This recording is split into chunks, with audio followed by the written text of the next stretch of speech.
Good morning. ఈరోజు గులాబ్ జామున్ ఎలా తయారు చేసుకోవాలో చూద్దాం. ముందుగా ఒక బౌల్ తీసుకొని హాఫ్ కేజీ గులాబ్ జామున్ ఆ బౌల్లో వేసుకున్న తర్వాత కొన్ని పాలు తీసుకోవాలి. పాలు తీసుకొని ఆ పాలల్లో ఆ పిండిలో వేసి కొంచెం వేసుకుంటూ కలపాలి. అన్ని పాలు ఒకేసారి పోయకూడదు, ఎందుకంటే ఎక్కువ పోసామనుకోండి మెత్తగా అయిపోతుంది, క్వాంటిటీ తెలీదు, పల్చగా అయిపోతుంది పిండి. అలా కాకుండా గట్టి ముద్దలా వచ్చేలాగా పిండిని తడిపి ఒక 10 నిమిషాలు పక్కన పెట్టుకోవాలి. నేను ఎలా అయితే కలుపుతున్నానో మీ వీడియోలో చూడండి, క్లియర్గా అర్థమవుతుంది మీకు.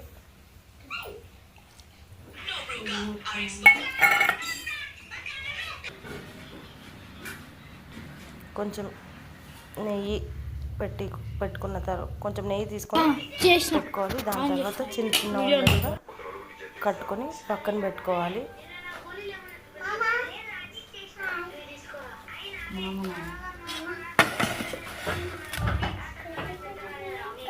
ఆ తర్వాత ఒక బౌల్ తీసుకొని ఆయిల్, డీప్ ఫ్రైకి సరిపడా ఆయిల్ పెట్టుకున్న తర్వాత పక్కన ఒక బౌల్లో షుగర్, నేనైతే 1 కేజీ, హాఫ్ కేజీ పిండికి 1.5 కేజీ షుగర్ తీసుకున్నాను. షుగర్ తీసుకొని కొన్ని వాటర్ మాత్రమే,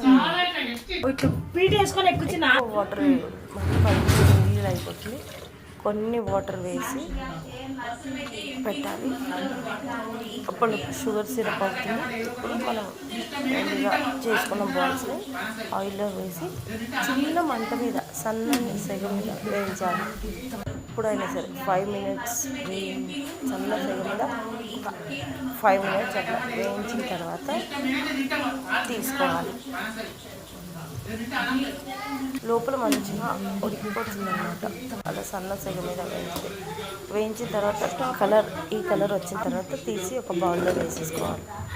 తర్వాత షుగర్ సిరప్ కలిపి దాంట్లో కొంచెం యాలకులు, ఒక 10-15 యాలకులు దంచి నేనైతే అలాగే వేసేస్తున్నాను.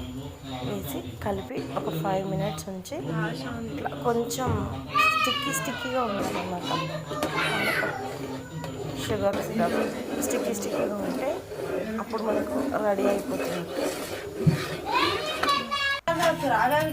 వేయించిన జామున్ మొత్తం అందులో షుగర్ సిరప్లో, ఎప్పుడైనా సరే వెంటనే వేయకూడదు. షుగర్ సిరప్ కొంచెం చల్లారిన తర్వాత వేయాలి.